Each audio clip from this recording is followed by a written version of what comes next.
Today, I want to share and discuss this online business that was recently listed for sale with you. It's a marketplace business described as an AI-powered talent marketplace where users can find, test, and hire and pay African-based programmers with an asking price of $400,000, which is 4 times its annual profit. Now, before we jump further into that, here's the quick plug. I have an email newsletter where I send deals like this out once or twice a week, along with my quick take on the business. So if you're interested in acquiring an established and profitable online business, look for the link below somewhere to where you can sign up for the Acumen Wire. That's the newsletter where I send out deals just like this of online businesses that were recently listed for sale and my take. I did that twice. Now let's jump into it here. This business here is a marketplace business, and I think marketplace businesses tend to get overlooked in the broad online business acquisition space because, well, we're all familiar with and tend to focus on things like e-commerce businesses, which we're familiar with, SaaS businesses, those are very popular, content businesses, etc. And we overlook marketplace businesses, but there are some very good ones that come up for sale and they're very robust businesses. This one obviously focuses on a marketplace where users can find, hire, test, and pay. And I think the test is a crucial part, African-based programmers. So if you're at this video and you're in the online business world, you might be familiar with some of the other, job boards and marketplaces out there, like onlinejobs.ph, where you can find and hire and also pay Filipino-based virtual assistants and programmers, but you can't test them on that platform. And you know that that's a very large, established, and subsequently, I'm assuming, successful platform, judging by what I can see publicly available. So let's get into this listing here. They're asking $400,000 for it, 4.04x times the profit. Asking price reasoning, 17,000 skilled users, talent pool from across Africa. So these are the programmers, web developers, product designers, product managers, DevOps, data scientists, and many more people that are trying to find a job on the platform. 300 plus company users from over 15 countries across North America and the whole world. Clients and partners including startups and corporations like Microsoft, IBM, Wikipedia, Goldman Sachs, and well, that's it. No others named. So they've got a very robust pool of users, both as talent, and then both also doing the hiring. And that's kind of a tricky thing to establish in the marketplace, right? Like if you're just running an e-commerce business and, you're going out there to build the business, well, you only have to sell the product to one customer. That's the person that's actually buying the product. In this case, with a marketplace, you have to sell to the users, right? The people that are signing up to be the providers or sellers on the platform, and then also the buyers. You have 2 different audiences. So it can be very tricky to establish yourself as a marketplace because you have this scenario of what comes first, the chicken or the egg, right? You can't get any sellers on the platform if you've got no buyers. You can't get any buyers if you don't have any sellers. In this case, they've built out what seems like a very robust pool of buyers and sellers. I like that. Now, number 3 here, 3 legal entities, Delaware, Nigeria, and Ghana. I'm not sure what's going on with all of this, right? Delaware is a common place where people incorporate in the United States for tax reasons and also privacy reasons, I believe. I'm not too familiar with that stuff. All my businesses are located in my home state of Florida. But then also Nigeria and Ghana. Possibly, why would they have the 3 legal entities? Possibly they have, originally, the founders originally from this part of the world. Right, he's local down there, and he needed to, establish and domicile in the U.S. to attract the buyers like Microsoft, IBM, and Wikipedia. So they originally started in Nigeria or Ghana, and then set up another entity to handle, what is fundamentally the revenue coming in the United States. Maybe that's it. I'm not sure what other reason there could be. I'd be very curious to learn more about why they have 3 legal entities for this, because if I were doing it, I would just start with and maintain 1 U.S. corporate entity. 5 fully automated technology products for assessing the coding skills of engineers, AI-powered applicant matching tracking, cross-border salary payment, and product management. This all sounds really good. This seems like it's something that would be really hard to duplicate or difficult to duplicate, in addition to building out, both the buy and sell side of the marketplace.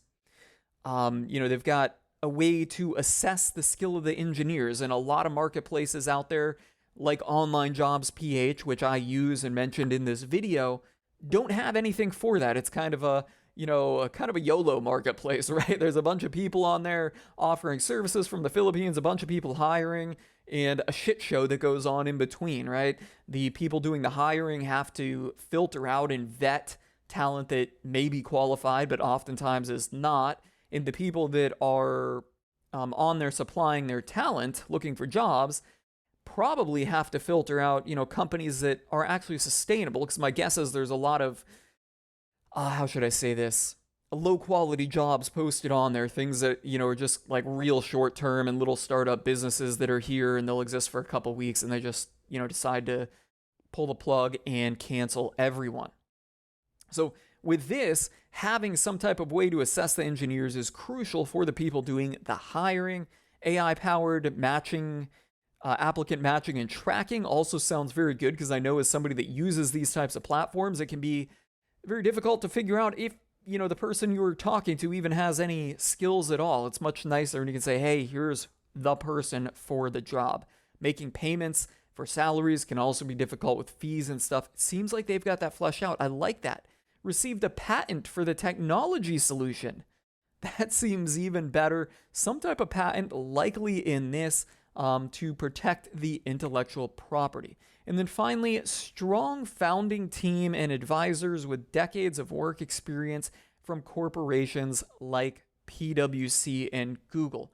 Let's circle back to that one. All right.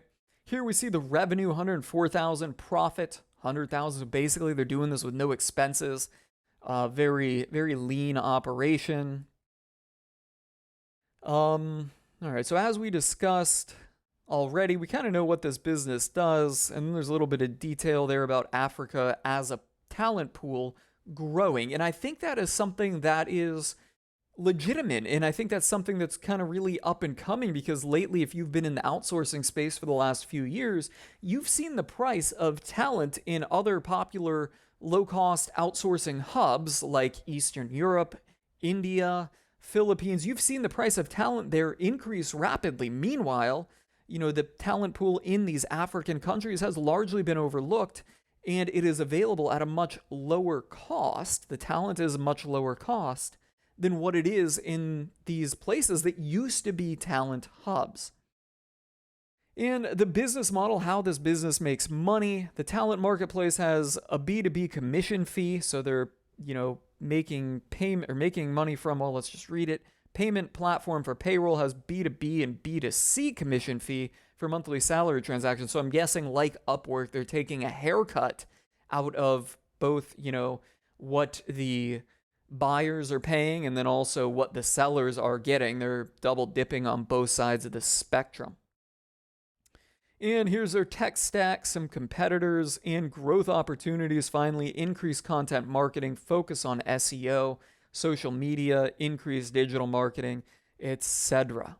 All right, and acquisition details. Reason for selling: we've grown the company ourselves for 5 years. We are willing to get acquired by a company that can help us grow further and expand to new markets. We have raised a total of $121,000 in grants and convertible note. There's some customer and user details here. And that is all we're providing. All right, so we know what the business does, and we kind of have some of my thought on some of the key points. What's my overall thought? Well, first of all, I do like the business fundamentally here. I like that they've established themselves as a marketplace. They seem to have some solid tech in making the place conducive for buyers to hire their talent. I like that. Now, what don't I like about the business here? And that, really has to do with the revenue and profit, right? There's only $4,000 of expenses here annually. What's going on with that? My thought and what kind of jumps out at me is the fact that there's probably founders operating this business that aren't taking a salary from it. So, strong founding team and advisors with decades of work experience. Okay, so they've got a founding team that's working on this business, meaning more than one person is running this business. So, if you're going to jump in and buy this business, you have to be prepared to replace the team. You really, first of all, need to figure out what the team does. Assuming a founding team is still working on it, you have to be prepared to replace the founding business replace the founding team. And there's nothing, there's no room in the revenue model to do that and sustain this profit. So you really need to understand what this founding team is doing. Like, did they just get this thing rolling and, now they've all just kind of checked out on it? They're like, look, we took it to where we can. We're kind of throwing in the towel on it and we're all working on other projects. Maybe that's the case. And that would be a, very bullish case for this business. If the founding team is mentally checked out and they're not doing anything and the business is kind of humming along, that gives you room to step in there as a solo operator and grow it yourself. The bear case for this, worst case scenario, is you've got 4 people, all of them working on this full time or substantially, and all they've gotten it to is revenue of $104,000, right? That would be not the best case scenario for the business, because then, well, you've got 4 hardworking people that, you have to figure out how to do everything for yourself and replace them or do it all. Yeah, that would be a complex problem. Another thing I don't like about it is this line here with decades of work experience, kind of implied that it's related to the founding team. If a founding team that was working hard on this business has decades of work experience but was only able to grow it to $104,000, how could I as the buyer, or you as the buyer, grow this much further, right? Particularly if we don't have any experience in growing a business like this, growing a marketplace, and getting people to transact on here and getting businesses to hire their talent on the marketplace. I think anybody that thinks they could come in with no experience and do a substantially better job is suffering from a little bit of hubris. So, if I were to jump into this business here, not jump into it, but jump into the business further, take a look at the sim and the details, and, really start analyzing it for a business that I might acquire. And mind you, I do like this business. I might get the details on it.